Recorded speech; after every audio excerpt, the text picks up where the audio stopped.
Kunal Gharpankar SP9 मराठीमध्ये आपलं पुन्हा एकदा स्वागत। तर पाहूयात आजची विशेष बातमी। करवीर तालुक्यातील सांगरू येथील श्री दत्त सहकारी दूध व्यावसायिक संस्थेच्या सुवर्ण महोत्सव वर्षानिमित्त तसेच सभासदांना भेटवस्तू वाटप सोहळा उत्साहपूर्ण वातावरणात संपन्न झाला। तर पाहूयात आजची सविस्तर बातमी। हा कार्यक्रम आमदार चंद्रदीप नरके यांच्या अध्यक्षतेखाली संपन्न झाला। यावेळी आमदार सतेज पाटील यांच्या प्रमुख उपस्थितीत संस्थेच्या सभासदांना विविध भेटवस्तूंचे वितरण करण्यात आले। कार्यक्रमात बोलताना मान्यवरांनी संस्थेच्या 50 वर्षाच्या यशस्वी प्रवासाचा गौरव केला। शेतकरी दूध उत्पादक आणि सभासदांच्या विश्वासाच्या बळावर संस्थेने सहकारी क्षेत्रात भरीव कार्य केले असून ग्रामीण अर्थव्यवस्थेला बळकटी देण्यात महत्त्वपूर्ण योगदान दिल्याचे यावेळी नमूद करण्यात आले। सुवर्ण महोत्सव हा केवळ उत्सव नसून सहकार, विश्वास आणि विकासाच्या प्रवासाचा गौरवशाली टप्पा असल्याच्या भावना यावेळी व्यक्त करण्यात आल्या। संस्थेने अनेक कुटुंबांच्या आर्थिक प्रगतीसाठी सातत्याने कार्य करत सहकार चळवळीचे बळ वाढवले असल्याचेही वक्त्यांनी सांगितले। या प्रसंगी जयंत आसगावकर, विश्वास पाटील आबाजी, अजित नरके, SR पाटील, वसंत खाडे, शशिकांत पाटील चुएकर, बाबासाहेब चौगले, प्रकाश पाटील, कुंभी कासारी साखर कारखान्याचे व्हाईस चेअरमन राहुल खाडे, कुंभीचे माजी व्हाईस चेअरमन निवास वातकर, माजी संचालक सदाशिव खाडे, सांगरूरच्या सरपंच शीतल खाडे, संस्थेचे चेअरमन निवृत्ती नाळे, व्हाईस चेअरमन शोभा तळेकर यांच्यासह संस्थेचे संचालक, पदाधिकारी आणि सभासद आणि नागरिक मोठ्या संख्येने उपस्थित होते। अशाच जिल्ह्यातील, राज्यातील व राष्ट्रीय स्तरावरील ताज्या बातम्या पाहण्यासाठी पाहत रहा SP9 मराठी न्यूज चॅनेल। या चॅनेलच्या माध्यमातून विविध क्षेत्रात उल्लेखनीय कार्य करणाऱ्या मान्यवरांच्या प्रेरणादायी मुलाखती तसेच महत्त्वाची माहिती आणि घडामोडी आपल्यापर्यंत पोहोचवल्या जातील। अशा नवीन बातम्या आणि माहिती मिळवण्यासाठी चॅनलला लाईक करा, शेअर करा आणि हो, सबस्क्राईब करायला विसरू नका। पाहत रहा SP9 Marathi, your time your news. धन्यवाद।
न्यूज 5 गोवा पर्यटन विभाग आणि माहिती तंत्रज्ञान संचालनालय यांच्या संयुक्त विद्यमाने आयोजित करण्यात आलेल्या गोवा शॅकाथॉन वर्क फ्रॉम गोवा या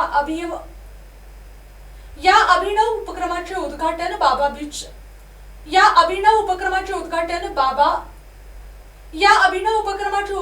बागा बीच येथे उत्साहपूर्ण वातावरणात संपन्न झाले। तर पाहूयात आजची सविस्तर बातमी। न्यूज 6. पेट्रोल आणि डिझेलच्या सतत वाढणाऱ्या दरांमुळे सर्वसामान्य नागरिक, मध्यमवर्गीय कुटुंब तसेच शेतकरी वर्ग आर्थिक संकटात सापडला असून महागाईचा मोठा फटका जनतेला बसत आहे. तर पाहुयात आजची सविस्तर बातमी. न्यूज 7. कोल्हापूर शहरातील मंगळवार पेठेतील साई स्पर्श हॉस्पिटल परिसरातील रस्ता व गटर्स विकास कामाचा शुभारंभ आज उत्साहपूर्ण वातावरणात संपन्न झाला. तर पाहुयात आजची सविस्तर बातमी. न्यूज 8. पिंपरी चिंचवड शहरातील नागरिकांशी सातत्याने संवाद साधत जनतेच्या समस्या जाणून घेण्यावर भर देत असल्याचे सांगत जनतेचे प्रेम, आशीर्वाद आणि विश्वास हेच आपल्या सार्वजनिक जीवनातील सर्वात मोठे बळ असल्याची भावना व्यक्त करण्यात आली. तर पाहुयात आजची सविस्तर बातमी. याने अशाच विशेष बातम्या पाहण्यासाठी पाहत रहा SP9 Marathi, your time your news. धन्यवाद.